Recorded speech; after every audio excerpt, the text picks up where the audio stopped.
Hello, my name is Charlie Kyle and welcome to my YouTube channel. I'm feeling probably more than a bit depressed today, and there's a lot of things that go into that, but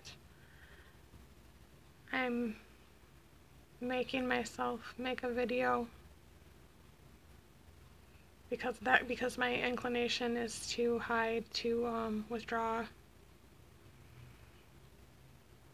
to go into a hole. So I'm practicing opposite action here and making myself try and verbalize a little bit of this.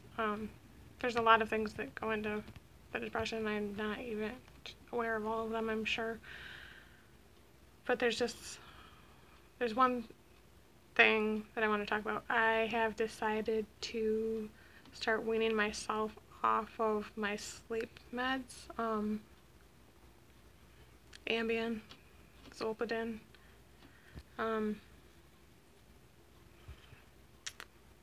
been on them, I don't know, 4 years, maybe, something like that. Prior to starting them, I had decided I would never take psych meds again, and then I wasn't sleeping at all,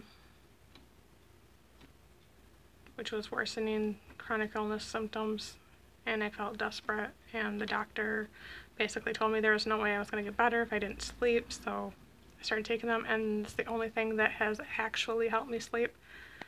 I have tried many things, not pharmaceutical, but anyways, I've been reading Anatomy of an Epidemic by Robert Whitaker, and the book's basically confirming what I already believed about psych drugs, and highlighting the reasons why I've been thinking about going off of the Ambien for a long time. But it's a scary prospect. I mean, I've hardly weaned down at all, and this is where I'm weaned to right now, is a dose that I've been at on and off, so it's not really anything, but it's a little bit terrifying. I've been through hardcore withdrawal from Effexor, I've been through withdrawal from Ativan. I don't ever want to do that again, and it worries me that the healing that I've done physically will be nullified, at least temporarily, that I will get worse. And I still am not even close to being capable of being at an activity level that I would want to, but I was on bed rest for several years, and I'm far from that now. I'm far above that now. I don't want to go back to that, and I'm also worried that I might fall apart emotionally, psychologically. That's also happened in the past too. But the more that I'm reading about it and the more that I'm looking at the timeline, I'm wondering if a lot of those symptoms in the past were drug related. So that makes it even more terrifying that it might happen again, withdrawing from medication. I'd initially been put on Prozac and then Zoloft when I was a teenager, and I decided to stop taking them.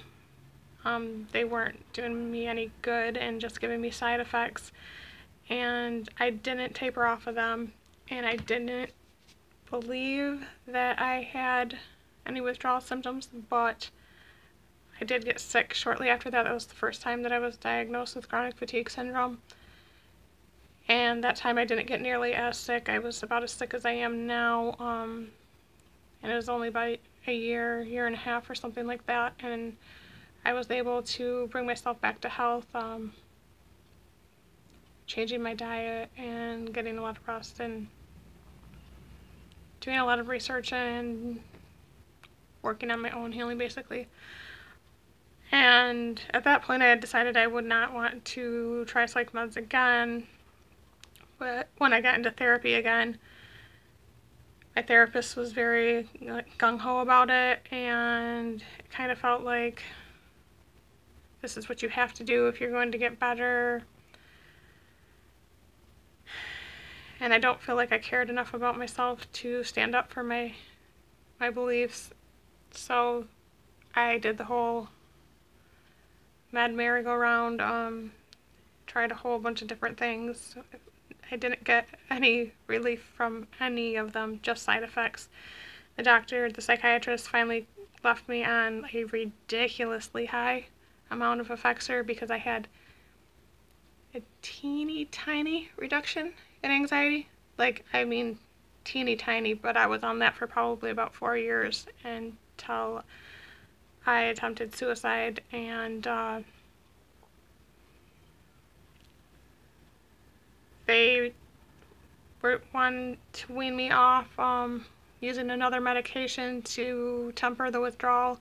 The other medication wasn't helping at all, and I didn't have a ride to the psychiatrist, so I went cold turkey, and that was a terrible idea. I know it's like drug Effexor, don't do that. I was in a terrible, terrible withdrawal for about a month and a half. And then looking back, I haven't actually been well since then.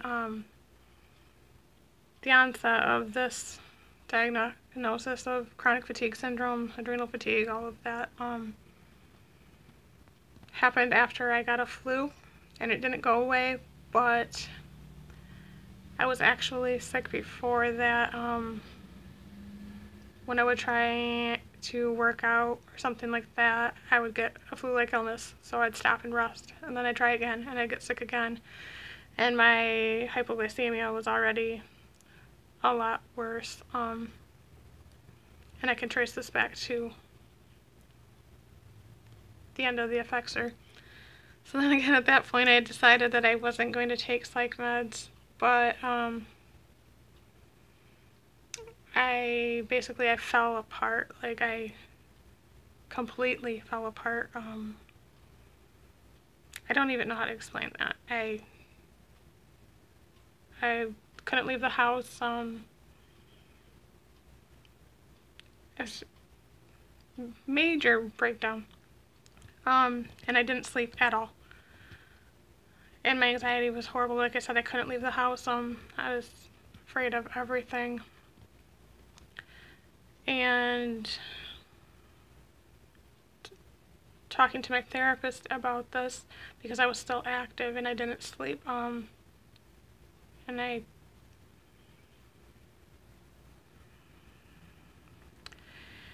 sorry,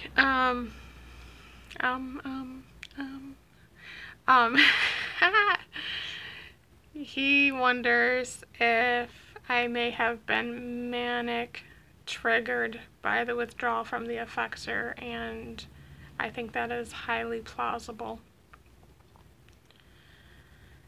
So, I mean, I have a lot of diagnostic labels on me from that point in time, and it very well may have been the medication. Not that I don't have my own issues, not that I don't have unresolved traumas, and not that I didn't already deal with depression and anxiety, because I did.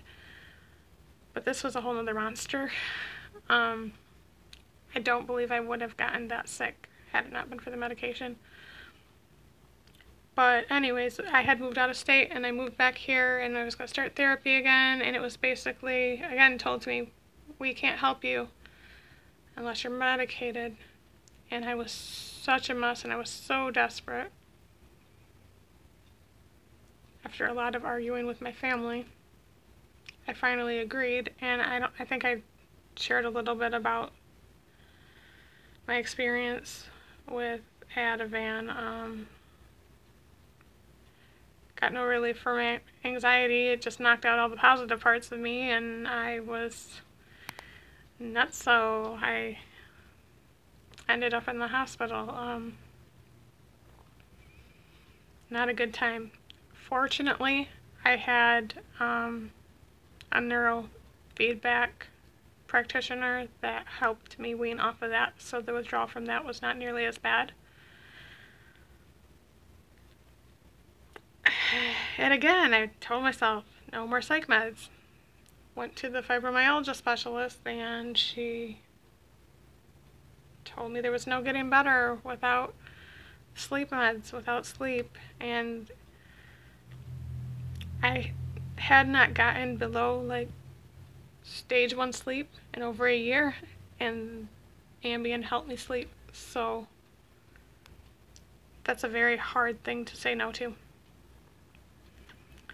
And it's been a very hard thing to even get myself to want to stop, even though I have wanted to wean off of it. I didn't want to start taking it to begin with.